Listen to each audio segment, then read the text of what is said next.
had that piece of furniture that reminded you of a certain time? That was a step stool for us. It was that stool in my grandmother's kitchen that me and my cousins would reach for to climb up on top of and stick our hands into this little fruit enameled pot that was on her island. And it always had goodies, whether it be pan dulce or tortillas.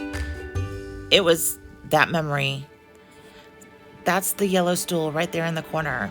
After my grandmother passed away, my mother took it home, and I decided I was going to make it over for her for Christmas.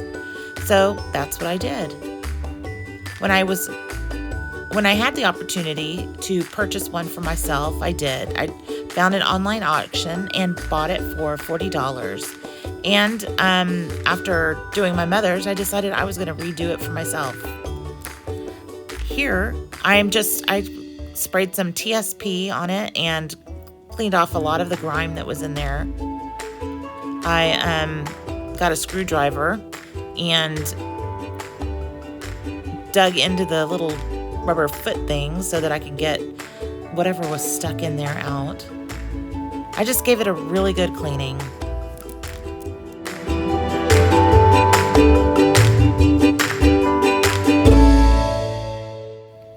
On the one that I redid for my mother, I think it was a little older than this one, so the rubber steps were a little torn apart. Part of the rubber was missing, and I decided that I was just going to paint over them. But on this one, it was in really good condition, so I cleaned it off, and I decided to tape it so that I wouldn't get any paint on it. Here, part of that stool that slides out was off of its track, so I just repaired it. And then I removed the seats from the back backrest and the bottom so that I could recover those. On this chair, I had to unscrew the seat from the bottom, and there were little plastic tabs that kept it in place. There definitely is a difference in how they manufactured the older one that I redid for my mother. On hers, there was a metal tab at the bottom that you just used a flathead screwdriver to loosen it up, just like you would a brad in a notebook, and it would lift the seat right off. This one, on the other hand, I had to unscrew the bottom seat and then move the plastic tabs.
For this project, I decided to use 2 different colors of paint. I had a little bit left in Hey Sailor, a DIY paint, which was actually all dried up. And then I had Bohemian blue. I didn't have very much Hey Sailor, but I had a lot dried up at the bottom. So I just put a little bit of water in it and kind of chipped off the dried paint and reactivated it. And then I mixed in some of the Bohemian blue in there. You'll see I put what I had left in that can on the stool, and it was a little runny. I thought it would have been fine for a top coat, but I really wanted to kind of enhance the color, so I just went ahead and added the Bohemian blue to it. I normally really love blending paints. I think if of anything that I've learned from doing this chair, in my previous chair that I did for my mom, I used fusion paint and casement. And fusion paint has a built-in top coat to it. I think if I were going to do this chair over again, I would have used fusion paint for this instead. What happens, I love DIY paint, don't get me wrong, but what happens is, first of all, it's metal, and you can paint over metal, but anytime you add another coat or it's wet, or just applying a top coat onto the top of it, it reactivated it. So it would pull off on the metal portions. I don't know whether I probably should have top coated it first, but it would have just alleviated all of those extra steps if I had just used fusion. I'm really happy with the color, but there are some parts on the chair that look like the paint might be pulling off. I did apply a top coat to the top of it and then reapplied some paint to it, so maybe that'll do the trick. But right now I'm happy with it. It looks good. But like I said, if I was going to do it all over again, I would have done it just a little bit differently.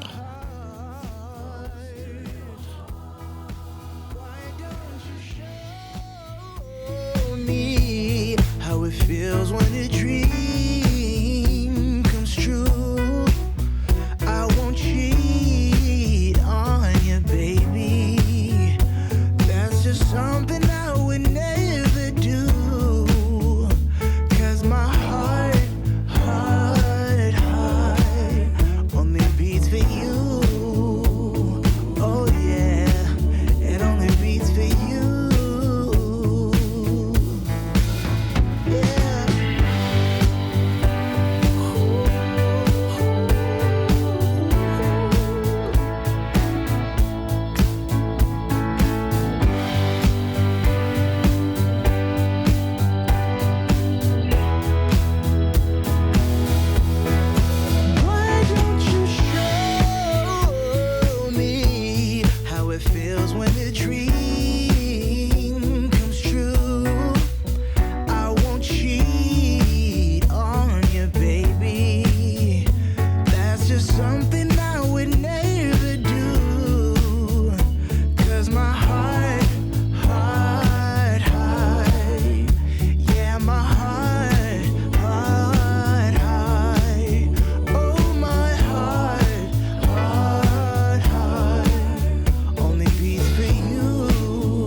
Could see yourself just sitting there on my chair.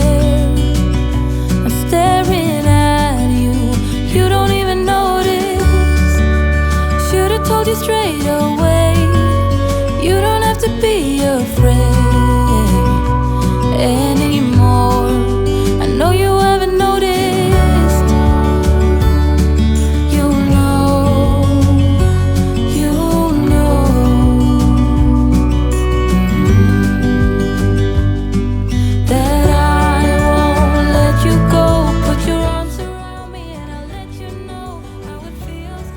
I wasn't sure how I was going to cover these. I wasn't sure if I wanted to use a linen fabric and then maybe stencil it. But I knew if I wanted to use the burlap, which actually looks really pretty with it, gives it more of a rustic type vibe, I needed to cover the underside because you'd see right through the vinyl. And I'm not going to pull the vinyl off because it's got padding in there. So I found a piece of fabric, this light color fabric, and then I'll put the burlap right over that. But I think what I'm going to do is spray this with some spray adhesive. I don't need that much, and I don't want to have these fumes all over my house. Just enough to get that fabric to stick.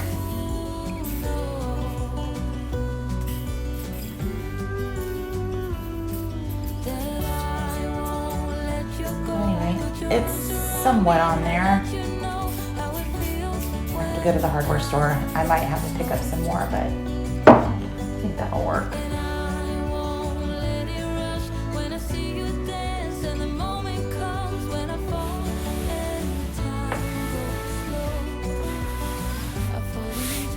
So it has done the trick. It's stuck.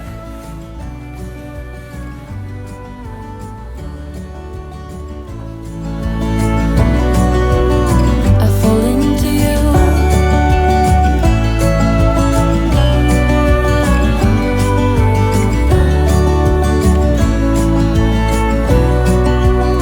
I fall into you.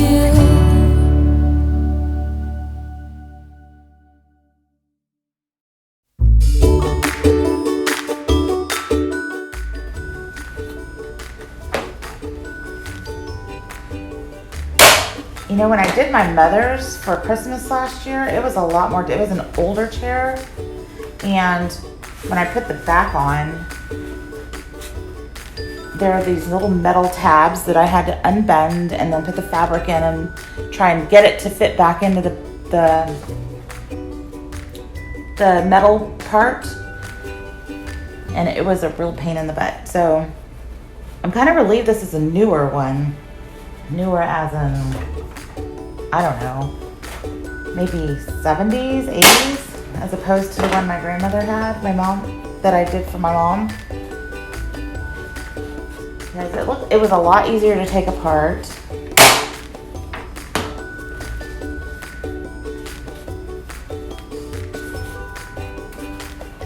And this will all get straightened out also when I put that back on. But it's looking really good. And the thing about burlap is that, you know, we're not going to really sit on it, so it doesn't need to be super comfortable. I mean, maybe the kids will sit on it up at the bar, but it will probably get stepped on if it's used as a step stool, which it does, because, you know, I put things on the top of my cabinets, but I could always take it off and redo it if I changed anything. I was thinking about, I need more staples. I was thinking about putting like a linen fabric and stapling it. And stenciling it, but I liked the color of the burlap better. I just liked the less rustic look. I probably could put a stencil on it if I decided to go that route, but I'm gonna give it some time and see how I like it. I do have a stencil that I made on my silhouette cameo that I put on the Singer sewing machine table.